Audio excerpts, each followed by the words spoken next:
बेगाने शादी में अब्दुल दीवाना की कई जो कहानियां हैं आपने सुनी होगी। लेकिन आज जो घटना बिहार में घटी है वो देश भर में पहले कभी नहीं घटी। बता दें आपको कि आज बोचाहा में संपन्न हुए उपचुनाव का परिणाम आया। राष्ट्रीय जनता दल ने जीत हासिल की, लेकिन राष्ट्रीय जनता दल से ज़्यादा जिसने जश्न मनाया वो है विकासशील इंसान पार्टी। आज जो घटना घटी है ये पूरे देश में सियासत का सबसे बड़ा अजूबा घटना है। विधानसभा की एक सीट पर उपचुनाव हुआ, वहाँ जो पार्टी तीसरे नंबर पर रही वो मिठाई बांट रही है। बिहार की बोचाहा विधानसभा सीट पर उपचुनाव हुआ। आज रिजल्ट आया जिसमें वीआईपी पार्टी के उम्मीदवार गीता देवी तीसरे नंबर पर रही।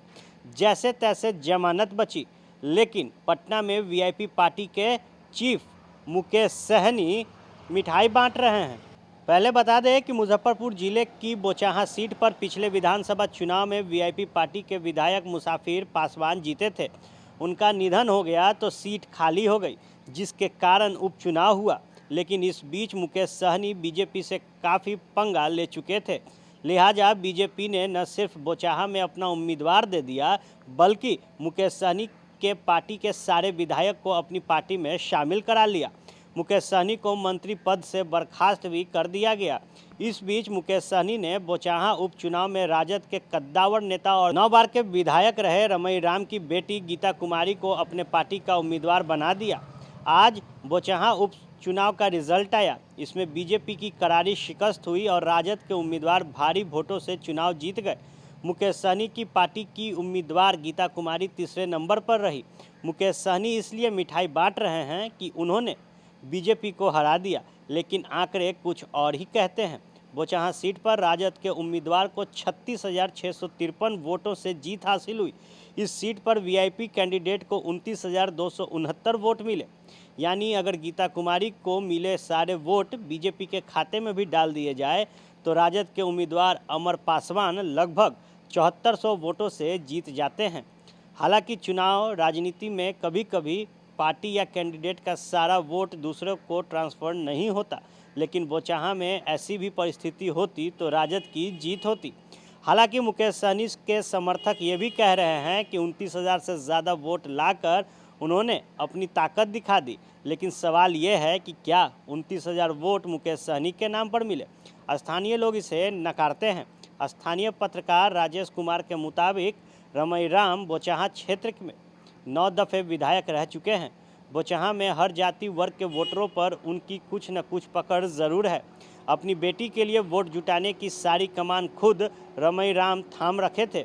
बोचाहा के एक वोटर ने बताया कि चुनाव के दौरान रमई राम उनके गांव में आकर बैठ गए।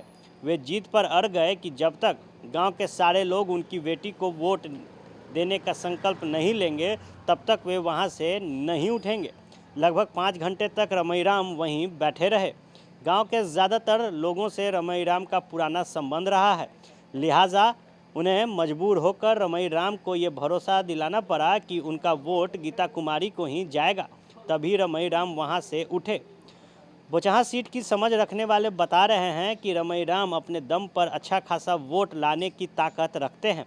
वैसे भी वे इस दफ़े लोगों को कह रहे थे कि आखिरी बार वोट मांगने आए हैं। इसका इमोशनल असर भी पड़ रहा था। 29,000 वोट इसी को दर्शा रहे हैं। मुकेश सहनी की उम्मीदवार तो राजद को हरा रही थी। दिलचस्प बात यह है कि बोचाहा में मुकेश सहनी की उम्मीदवार गीता कुमारी और रमई राम तेजस्वी यादव को सबक सिखाने के नाम पर वोट मांग रहे थे। रमई राम और उनकी पुत्री सारे गांव में जाकर ये कह रही थी कि वे तेजस्वी को मुख्यमंत्री नहीं बनने देंगे। वीआईपी का पूरा प्रचार ही राजद के विरोध पर टिका था, लेकिन फिर भी राजद उम्मीदवार की भारी जीत हुई। इन तमाम तथ्यों के बावजूद मिठाई बांट रहे मुकेश सहनी के लिए सियासत में आगे की राह कठिन है। बिहार की सियासत में अब 2 ही मुख्य धुरी रह गए हैं, बीजेपी और राजद। बीजेपी मुकेश सहनी से पूरी तरह पल्ला झाड़ चुकी है। 2020 में भरी प्रेस कॉन्फ्रेंस में तेजस्वी को धोखेबाज गद्दार बताने वाले मुकेश सहनी से राजद भी सतर्क होकर चल रही है। बोचाहा उपचुनाव में भी मुकेश सहनी के उम्मीदवार ने तेजस्वी को गालियां दी। उससे राजद के भीतर भारी रिएक्शन है।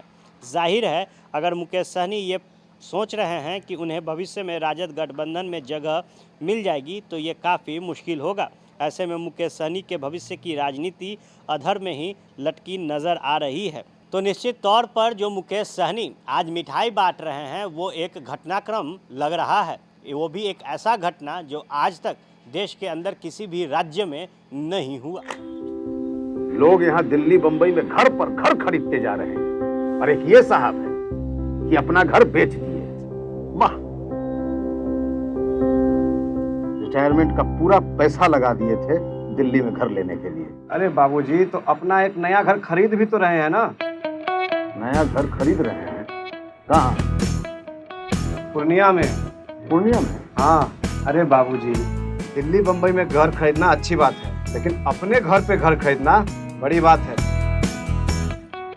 देखिए, पूर्णिया में पनोरमा सिटी और पनोरमा हाइट दोनों जगह का ऑप्शन उपलब्ध है। देखिए और बुक कराइए।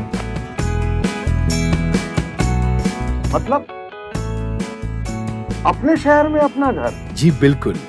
अब कीजिए घर वापसी पूर्णिया के पैनोरमा सिटी और पैनोरमा हाइट में। पैनोरमा सिटी और पैनोरमा हाइट, आपके शहर में आपका अपना घर।